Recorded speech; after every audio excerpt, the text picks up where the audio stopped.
At Boots, Black Friday kicked off at midnight. No scuffles, but no shoppers either. It wasn't meant to be quite like this. At this Tesco store in North London, it was all very civilised.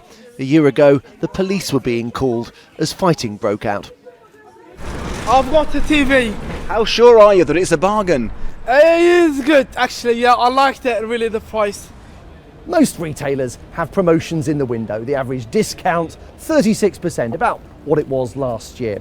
But before Black Friday arrived in Britain, pre-Christmas sales were almost unheard of. Spending tended to build slowly, peaking just before the big day. Last year, though, Friday, November the 28th, was the busiest shopping day. Sales then fell, collapsed shortly afterwards, and peaked again on December the 23rd.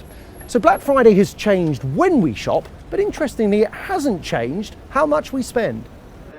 Today, online was where most of the action was. This company monitored the performance of the retailers' websites.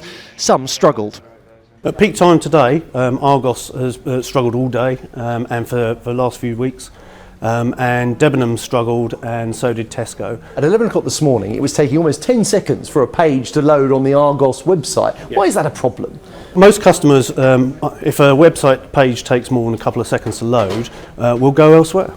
Just after we finished that interview, johnlewis.com crashed. On a day when up to £90,000 a minute is spent online, it was down for an hour.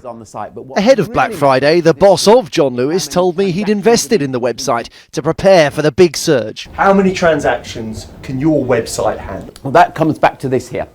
We reckon this year it's about 2,500 transactions per second. We've tested it and tested and tested it.